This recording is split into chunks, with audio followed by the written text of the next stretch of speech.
ছাত্রছাত্রীরা, আশা করছি সকলে খুব ভালো আছো। আজ অনেকদিন পর আবার ভিডিও করতে এলাম। তো অনেকেই ভাবছো হয়তো যে স্যার ভুলে গেছে। না, স্যার ভুলেনি। সাময়িক অসুবিধার জন্য আমি কিছুদিন ভিডিও করতে পারিনি। তো আজকে আমি স্বরচিত কবিতা পাঠ নিয়ে এসেছি। এরপরে শিক্ষামূলক ভিডিও অবশ্যই থাকবে। আমি নিয়মিত শিক্ষামূলক ভিডিও যেমন দিচ্ছিলাম সেভাবে দিতে থাকবো। তোমরা যেভাবে আমাকে সহযোগিতা করেছো সেভাবেই আমাকে সহযোগিতা করতে থাকো, পাশে থাকো। সবাই যেভাবে আমাকে সহযোগিতার মাধ্যমে চ্যানেলের সাবস্ক্রাইব আস্তে আস্তে বাড়িয়ে প্রায় 1200-র কাছাকাছি নিয়ে গেছো। আশা করছি আগামীতে এটা একটা বড় চ্যানেল হয়ে উঠবে। তোমাদের সকলের সহযোগিতা একান্ত কাম্য। তাই যাদের ভালো লাগবে তারা অবশ্যই চ্যানেলটাকে সাবস্ক্রাইব করে দেবে, আর বন্ধুদের মধ্যে শেয়ার করে দেবে, আর লাইক কমেন্ট করতে অবশ্যই ভুলবে না।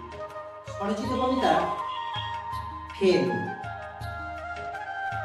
কবিতাটি উৎসর্গ করেছি জীবন যুদ্ধে হেরে যাওয়া সৈনিকদের।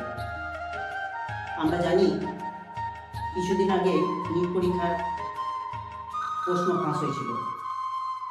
এই প্রশ্ন ফাঁসে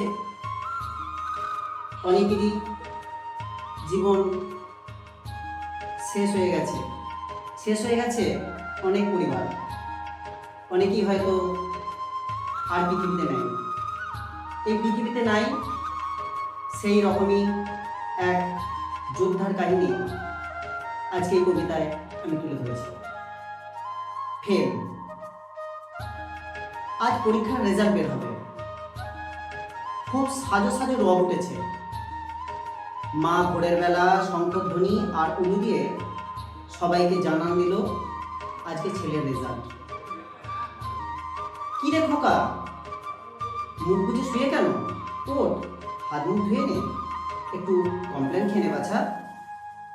জানলে খোকার মুখটা কেমন আমসে গেছে।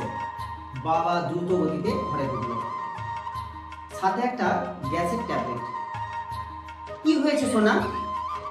হাঙ্গি করুণ স্বরে চিৎকার করে উঠল। বিষণ্ণতা আর একঘেয়েমির কষ্টের ছিন্ন ছাপ ফুটে উঠেছে খোকার গলাতে। কতটা কষ্ট আর কি কষ্ট এখন সে বুঝতে পারছে না। এবার যেন প্রাণটা তার বেরিয়ে আসছে। তাই মার আঁচল দিয়ে মুখ চেপে ধরেছে সে। চোখের জল আর আবছা আলোয় সে দেখতে পাচ্ছে, আর বারবার তাকিয়ে রয়েছে মায়ের মুখের দিকে হাসি মুখে। ওঠ বাবা, উঠে বস, তোর বাবা তোর জন্য ডাক্তার আনতে গেছে। হান্দি বলে ওঠে, ওরে আমার জোয়ান পোলাপান, ওঠ বাছা, তুই কি তোর প্রতিটা কথা ভুলে গেলি নাকি?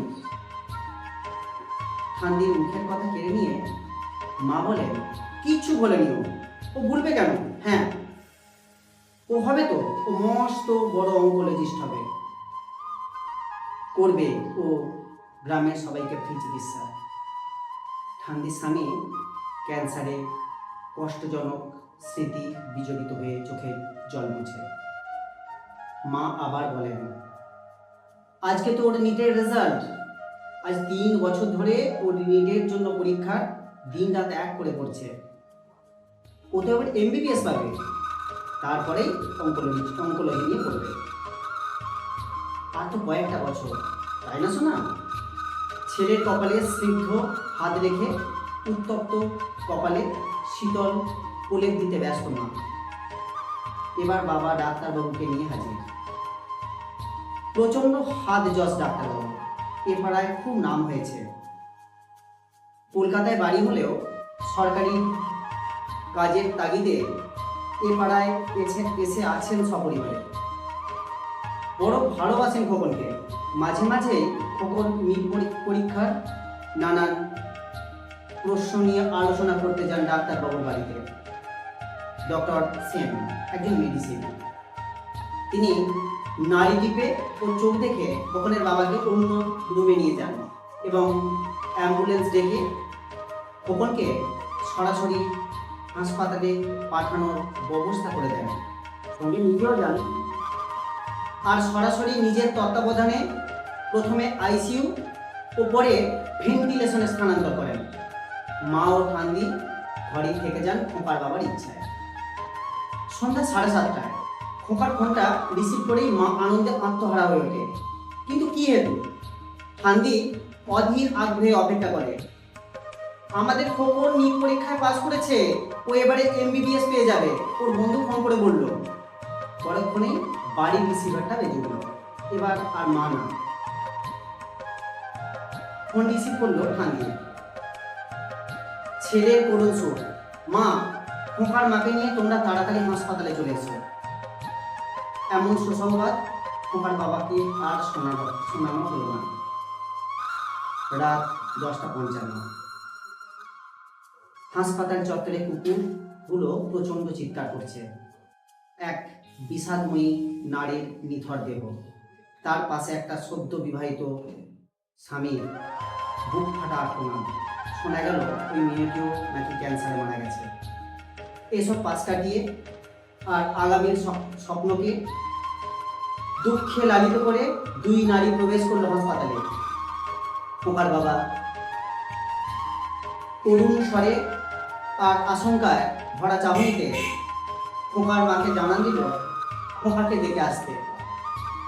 ভেন্টিলেশনের সামনে বড় বড় অক্ষরে লেখা আছে প্রবেশ নিষেধ, কিন্তু খোকার মাকে আটকালো না কেউ। ছেলে যেন আজ একটা নিরীক্ষার উপকরণ হয়ে উঠেছে। ভয়ার্থ ও বিমর্ষ দৃষ্টি মায়ের মুখে। এখন দীর্ঘ অচৈতন্য খোকা অর্ধনেত্রে মার মুখের দিকে তাকায় আর অর্ধস্ফুটে বলে, মা, আমি ফেল করে গেছি।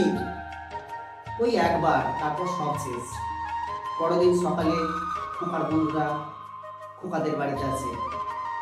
তারা খোকার ঘর থেকে উদ্ধার করে জলপি সেদের কয়েকটা পাতা, সঙ্গে ল্যাপটপে সেভ করা নিটের প্রশ্ন ফাঁস সম্পর্কিত কয়েকটি খবর আর ওই দিনের নিট সম্পর্কিত নানান খবর। শেষ খবরটা পাওয়ার আগেই ফেল করে বসলো। ধন্যবাদ।